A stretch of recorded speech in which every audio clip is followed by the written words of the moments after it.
Bem, agora oficialmente empossada, usa da palavra a nova acadêmica Beth Milan. Confreiras e confrades, colegas acadêmicos, familiares e amigos. Me sinto tão honrada quanto emocionada por falar hoje. Ter sido eleita para a cadeira que foi do historiador Célio Debs. Ela será a minha enquanto eu aqui estiver. Quem se torna imortal ocupa a vaga de um outro que já não está e é obrigado a se confrontar com o próprio fim. O que é uma vantagem, pois, como diz Montaigne, não sabemos onde a morte nos espera. Melhor esperá-la onde quer que estejamos.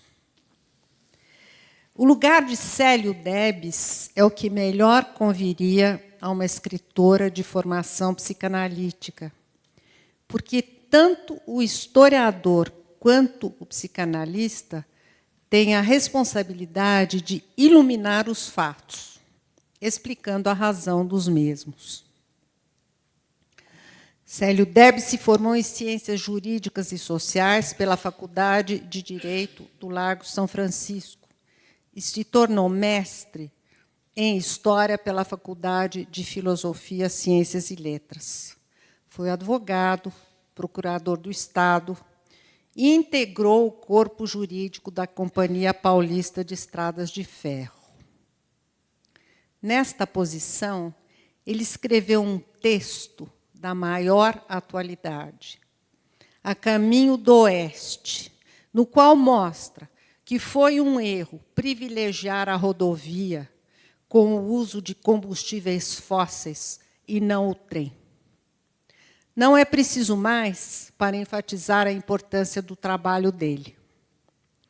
Grande conhecedor da história de São Paulo, ele se notabilizou pela biografia de Washington Luiz Pereira de Souza, o último presidente da Primeira República. Consagrou 23 anos a esta biografia.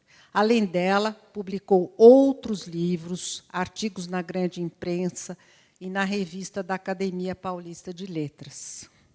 Sobre esta casa, ele nos legou um texto que começa com uma observação de grande importância. A vida das associações, qualquer que seja sua natureza, está sujeita a perturbações da harmonia entre seus integrantes, requisito básico para a sua sobrevivência. Deu a entender com a observação que toda a luta de prestígio deve ser evitada.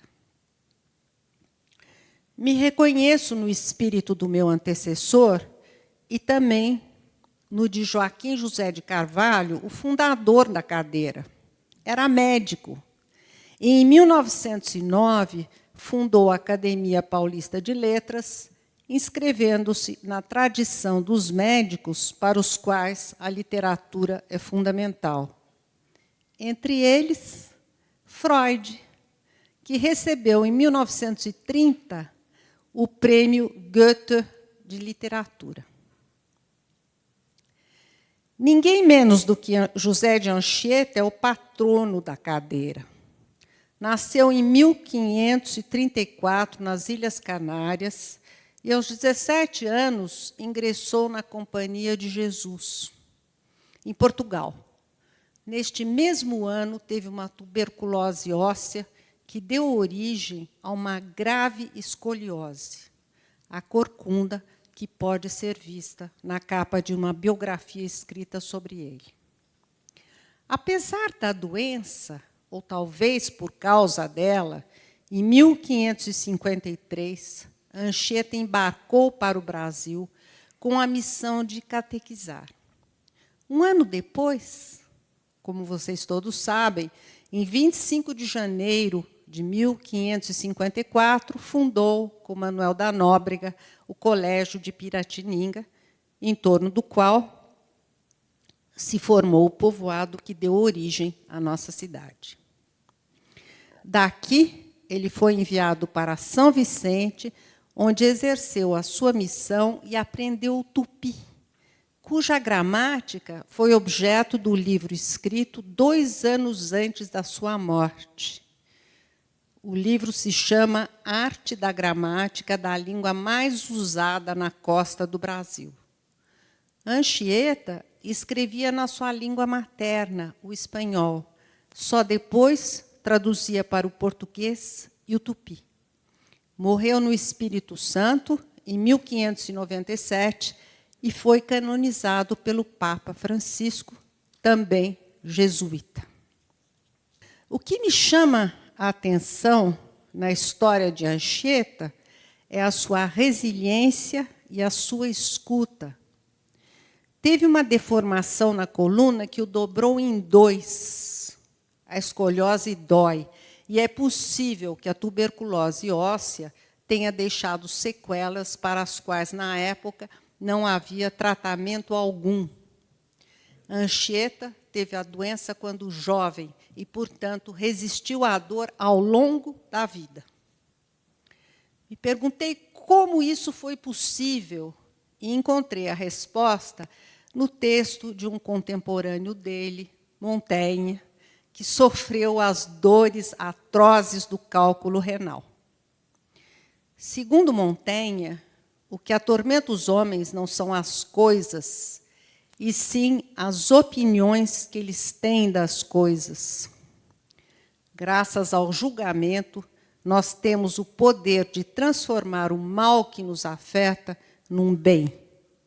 Se o que nós chamamos de mal não é um mal em si, e se a qualidade de bem ou mal é conferida às coisas pela nossa imaginação, nós podemos mudar a qualidade das coisas e seríamos loucos de valorizar o que nos atormenta.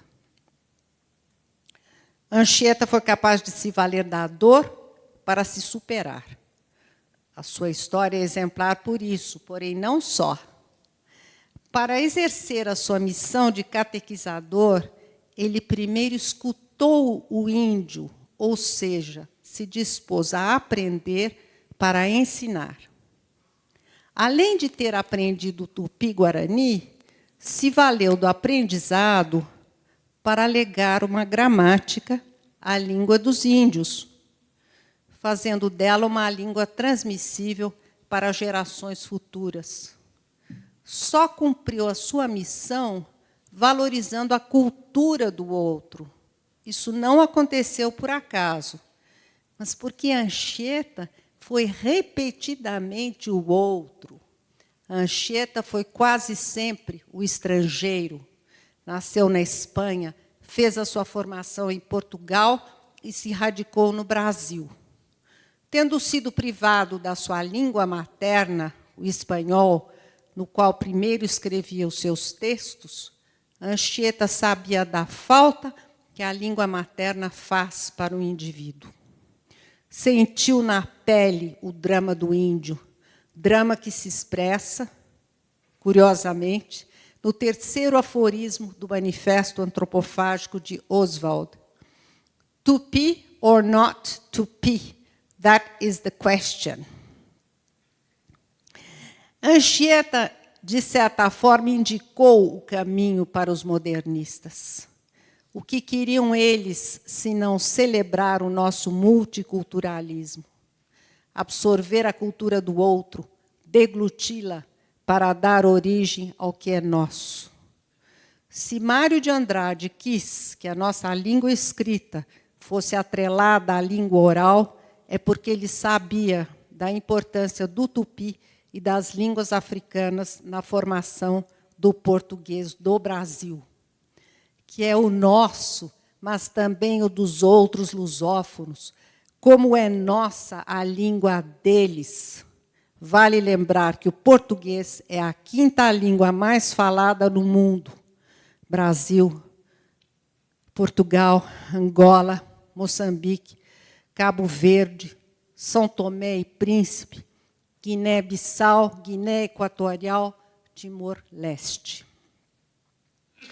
A língua portuguesa do Brasil aconteceu, segundo Mário de Andrade, quando a língua de Portugal atravessou o mar e provou a mandioca e o azeite de dendê. Por isso, num dos seus poemas, ele fala da sua alma crivada de raças. Na tradição de José de Anchieta, que conhecia o latim, o espanhol, o português e o tupi, Mário de Andrade se interessou pelas falas de todas as raças. Amou a língua de São Paulo, que tem 1001 línguas. Nunca me conformei com o fato de não falar a língua dos meus ancestrais, o árabe, que eu não aprendi porque o imigrante frequentemente considera que o esquecimento favorece a integração. Trata-se de uma negação das origens, tema do Lacan ainda, um livro que eu escrevi para fazer jus ao meu mestre. E porque a psicanálise é tão necessária hoje quanto no tempo de Freud, graças a quem os doentes deixaram de ser tratados só com medicamentos e enviados aos sanatórios. Isso porque o fundador da psicanálise deu à escuta uma dignidade que ela não tinha, oferecendo-nos a arma mais poderosa para conquistar a paz, cuja duração requer um empenho contínuo, pois a pulsão de morte existe e nós tendemos a nos repetir. Tanto a psicanálise quanto a literatura existem para defender os valores da dignidade humana. A importância das mulheres nestes dois campos do saber é notória. Como não posso falar de todas, vou falar de uma que poderia encabeçar a lista das mulheres impressionantes. Svetlana Alexievich, Prêmio Nobel de Literatura e autora de Vozes de Chernobyl. Por que falar de Svetlana? Pela importância que ela dá à escuta para revelar a história subjetiva do mundo contemporâneo, a história subterrânea de Belarus, onde as autoridades procuraram e procuram dissimular a verdade sobre Chernobyl. Svetlana subverteu a literatura, dizendo que no mundo surreal em que vivemos, não se pode escrever como Flaubert, e é preciso ouvir as vozes das vítimas das calamidades que poderiam ter sido evitadas e das outras calamidades que virão se a política não se tornar ecológica e se a geopolítica não integrar o saber da psicanálise para evitar a guerra.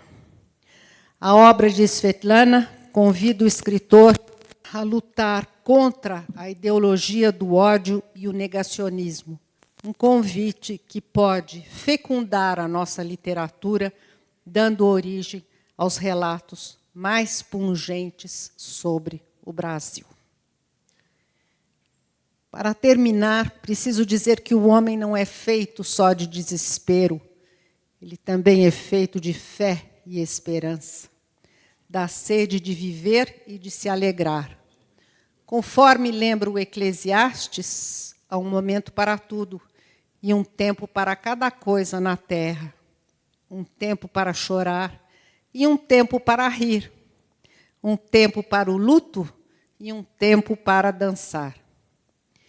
Na trilha do Eclesiastes, quero dizer que o vinho nos espera para celebrar o encontro, e eu concluo lembrando o que diz um outro latino-americano, Ernesto Sábato.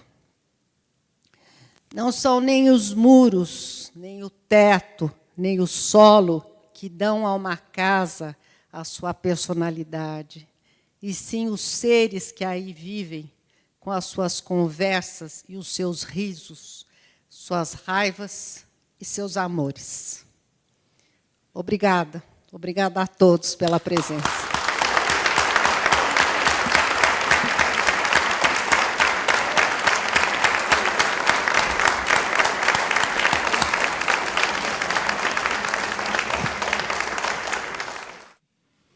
E agora nós, agradecendo a presença, gostaríamos de convidar a secretária municipal de Cultura de São Paulo, Aline Torres, para que ela venha até aqui e coloque o colar acadêmico na Beth Milan, nossa nova membro da Academia Paulista de Letras.